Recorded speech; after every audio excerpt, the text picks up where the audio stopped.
Chapter 13, The Grand Advance.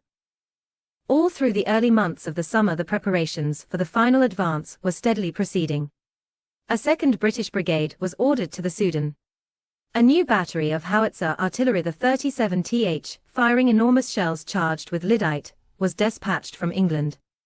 2 large 40-pounder guns were sent from Cairo. Another British Maxim battery of 4 guns was formed in Cairo from men of the Royal Irish Fusiliers. 3 new screw gunboats of the largest size and most formidable pattern had been passed over the indefatigable railway in sections, and were now launched on the clear waterway south of the Atbara encampment. And last, but not least, the 21st Lancers.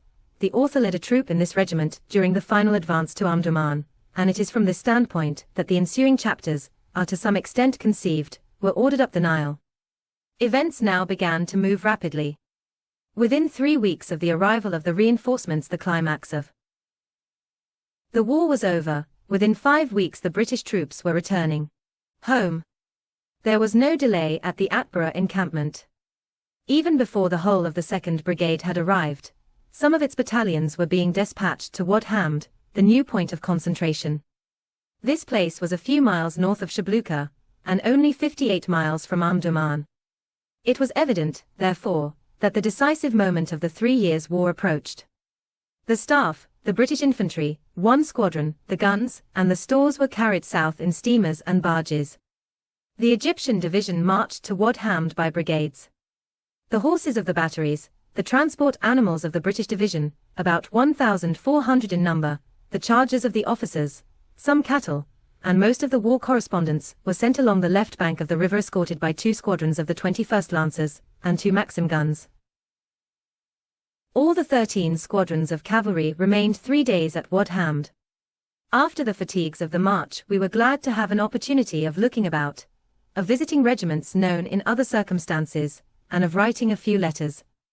This last was the most important, for it was now known that after leaving Wad Hamd there would be no post or communication with Cairo and Europe until the action had been fought and all was over.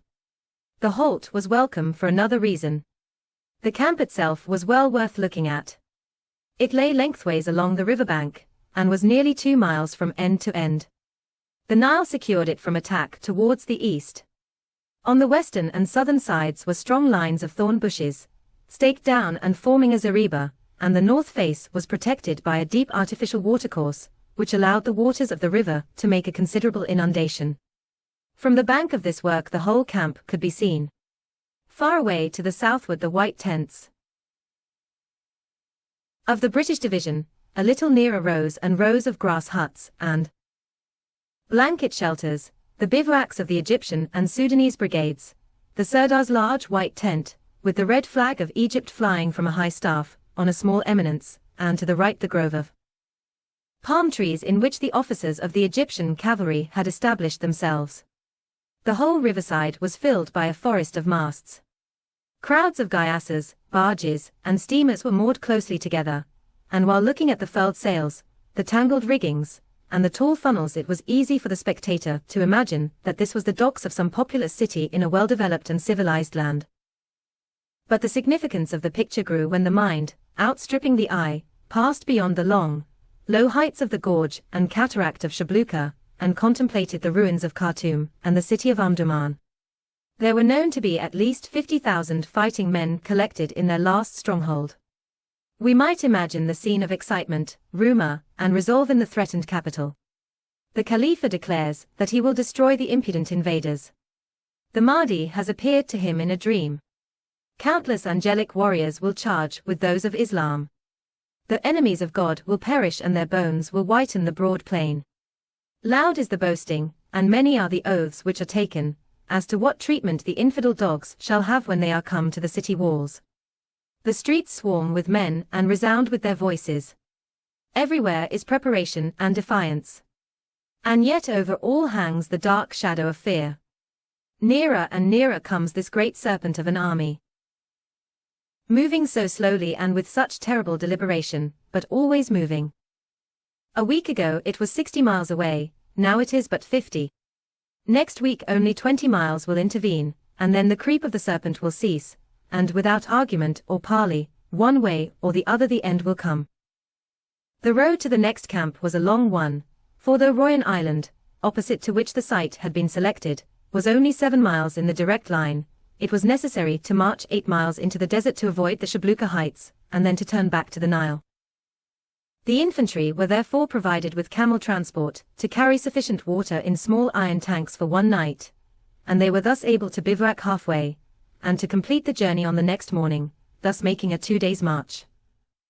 The mounted troops, who remained at Wad Ham till all had gone south, were ordered to move on the 27th of August, and by a double march catch up the rest of the army. Wad Ham then ceased for the time being to exist except in name. All the stores and transport were moved by land or water to the south of Shabluka, and an advanced base was formed upon Royan Island. Communications with the Atbara encampment and with Cairo were dropped, and the army carried with them in their boats sufficient supplies to last until after the capture of Omdurman, when the British division would be immediately sent back. It was calculated that the scope of this operation would not be greater than 3 weeks, and on the 27th the army were equipped with 21 days' supplies, of which 2 were carried by the troops, 5 by the regimental barges, and 14 in the army transport sailing vessels. All surplus stores were deposited at Royan Island, where a field hospital was also formed. The expeditionary force, which was thus concentrated, equipped, and supplied for the culminating moment of the River War. The total strength of the expeditionary force amounted to 8,200 British and 17,600 Egyptian soldiers, with 44 guns and 20 Maxims on land, with 36 guns and 24 Maxims on the river, and with 2,469 horses, 896 mules, 3,524 camels, and 229 donkeys, besides followers and private animals. While the army were to move along the west bank of the river, the Omdurman side, a force of Arab irregulars, formed from the friendly tribes, would march along the east bank and clear it of any dervishes. All the debris which the Egyptian advance had broken off the Dervish Empire was thus to be hurled against that falling state. Eager for plunder, anxious to be on the winning side, sheikhs and emirs from every tribe in the military Sudan had hurried, with what following the years of war had left them, to Wad Hamd.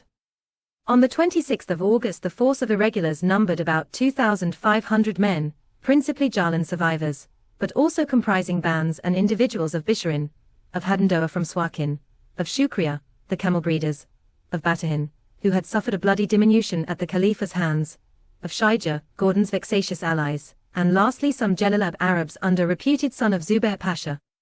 The command of the whole motley force was given to Major Stuart Wortley, Lieutenant Wood accompanying him as staff officer, and the position of these officers among the cowed and untrustworthy Arabs was one of considerable peril. While the infantry divisions were marching round the heights of Shabluka to the camp opposite Royan Island, the steamers and gunboats ascended the stream and passed through the gorge, dragging up with them the whole fleet of barges and gyassas. The northern end of the narrow passage had been guarded by the 5 dervish forts, which now stood deserted and dismantled. They were well built, and formed nearly a straight line, 4 on one bank and 1 on the other. Each fort had 3 embrasures and might, when occupied, have been a formidable defense to the cataract. Threshing up against the current, the gunboats and stern wheelers one after another entered the gorge. The Nile, which below is nearly a mile across, narrows to a bare 200 yards. The pace of the stream becomes more swift. Great swirls and eddies disturb its surface. High on either side rise black, broken, and precipitous cliffs, looking like piles of gigantic stones. Through and among them the flood river pours, with a loud roaring, breaking into foam and rapids wherever the submerged rocks are near the surface. Between the barren heights and the water is a strip of green bushes and grass. The bright verdant color seems the more brilliant by contrast with the muddy water and the somber rocks. It is a forbidding passage. A few hundred riflemen scattered affridiwise among the tops of the hills, a few field guns in the mud forts by the bank, and the door would be shut. The mounted forces marched from Wad Hamd at dawn on the 27th, and, striking out into the desert, skirted the rocky hills. Besides the 21st Lancers and 9 squadrons of Egyptian cavalry, the column included the Camel Corps, 800 strong, and a battery of horse artillery, and it was a fine sight to see all these horsemen and camelmen trotting swiftly across the sand by squadrons and companies, with a great cloud of dust rising from each and drifting away to the northward. The zareba of the camp at Royan had been already made and much of the ground cleared by the energy of the Sudanese division, which had been the first to arrive. An advance depot was established at Royan Island, which was covered with white hospital tents, near which there was a forest of masts and sails.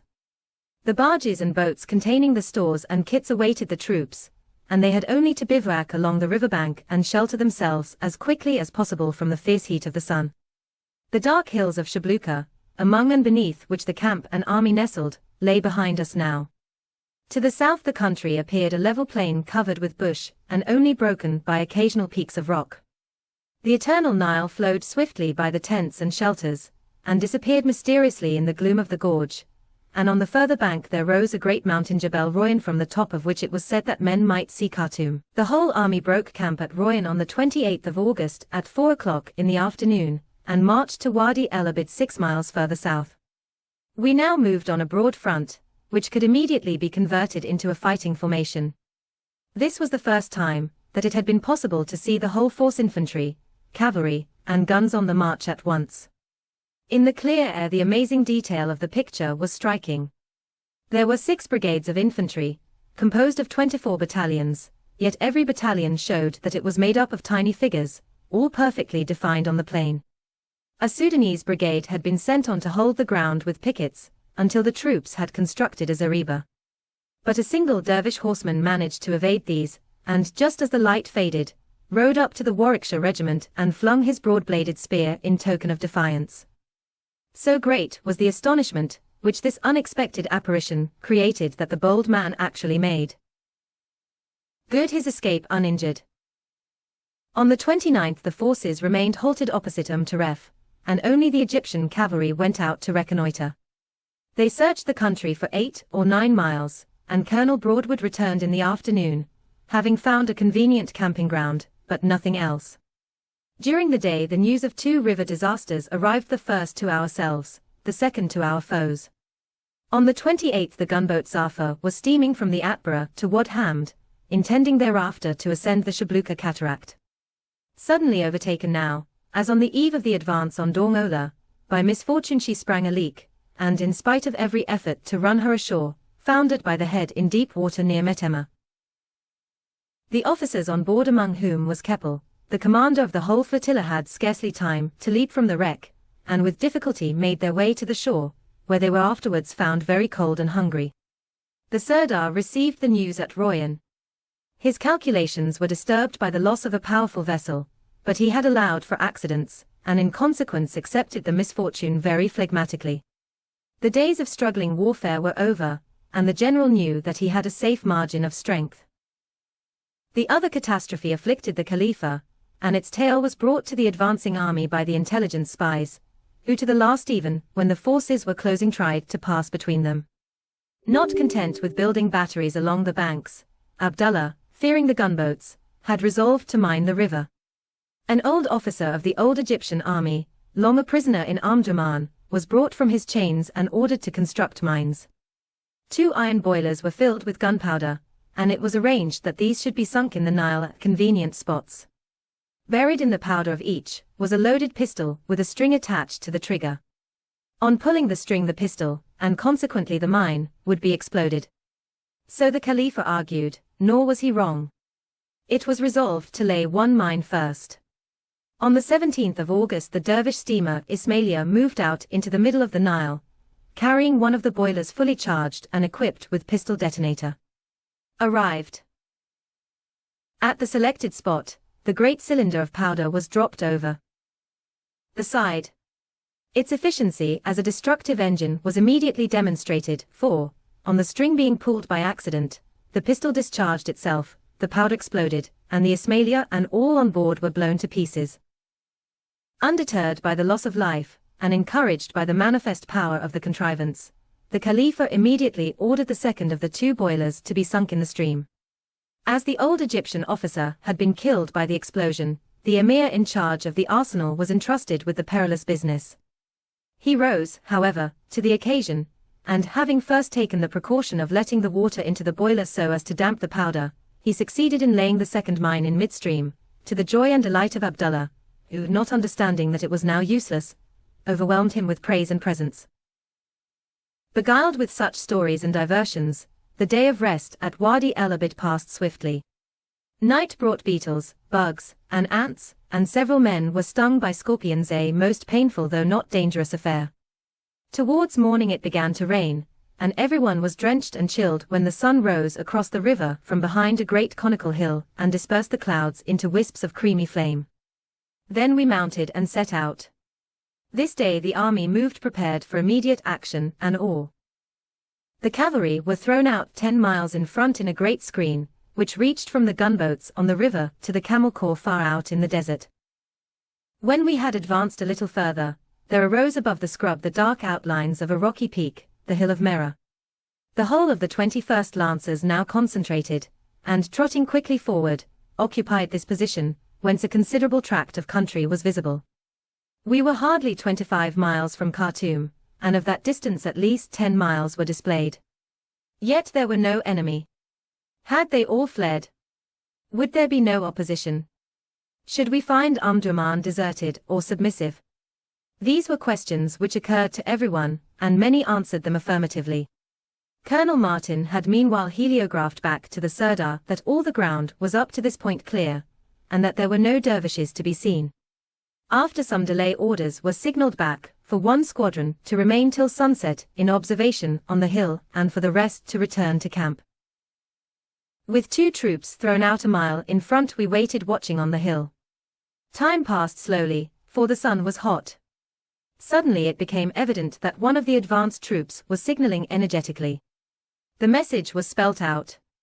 The officer with the troop perceived dervishes in his front. We looked through our glasses. It was true. There, on a white patch of sand among the bushes of the plain, were a lot of little brown spots, moving slowly across the front of the cavalry outposts towards an Egyptian squadron, which was watching far out to the westward. There may have been 70 horsemen altogether. We could not take our eyes off those distant specks we had travelled so far, if possible, to destroy. Presently the dervish patrol approached our right troop, and apparently came nearer than they imagined, for the officer who commanded Lieutenant Connolly opened fire on them with carbines, and we saw them turn and ride back, but without hurrying. The camp to which we returned was a very different place from the one we had left in the morning. Instead of lying along the riverbank, it was pitched in the thinner scrub. The bushes had on all sides been cut down, the ground cleared, and an immense oblong zareba was built, around which the 6 brigades were drawn up, and into which cavalry, guns, and transport were closely packed.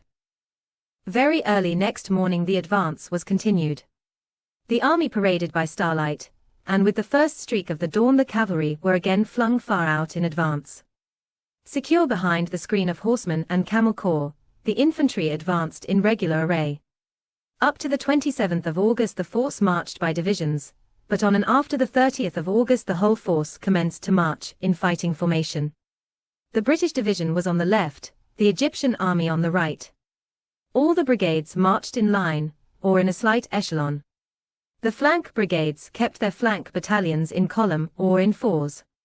Other British battalions had 6 companies in the front line, in company column of fours, and 2 companies in support. The Egyptian brigades usually marched with 3 battalions in the front line and 1 in reserve, each of the 3 in the front line having 4 companies in front and 2 in support. The spectacle of the moving army, the Grand Army of the Nile as it advanced towards its goal, was especially wonderful in the clear air of the early morning, a long row of great brown masses of infantry and artillery, with a fringe of cavalry dotting the plain for miles in front, with the camel corps chocolate-colored men on cream-colored camels stretching into the desert on the right, and the white gunboats stealing silently up the river on the left, scrutinizing the banks with their guns.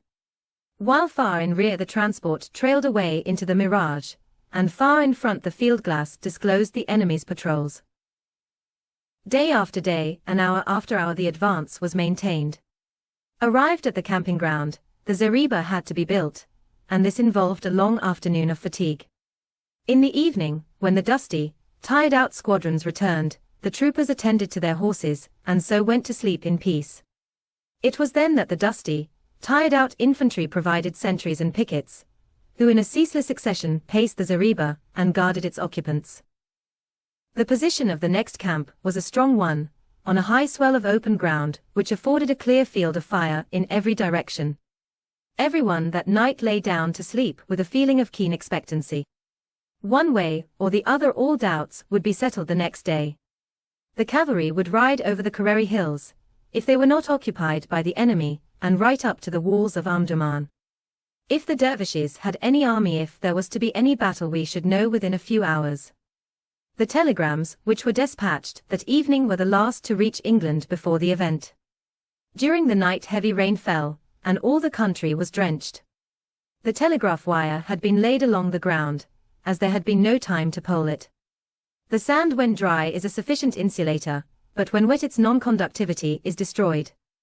Hence all communications ceased, and those at home who had husbands, sons, brothers, or friends in the expeditionary force were left in an uncertainty as great as that in which we slept, and far more painful. The long day had tired everyone. Indeed, the whole fortnight since the cavalry convoy had started from the Atbara had been a period of great exertion, and the lancers, officers and men, were glad to eat a hasty meal, and forget the fatigues of the day, the hardness of the ground, and the anticipations of the morrow in deep sleep. The camp was watched by the infantry, whose labors did not end with the daylight. At 2 o'clock in the morning the clouds broke in rain and storm. Great blue flashes of lightning lit up the wide expanse of sleeping figures, of crowded animals, and of shelters fluttering in the wind, and from the center of the camp it was even possible to see for an instant the continuous line of sentries who watched throughout the night with ceaseless vigilance. Nor was this all. Far away, near the Kareri hills, the yellow light of a burning village shot up, unquenched by the rain, and only invisible in the brightest flashes of the lightning. There was war to the southward.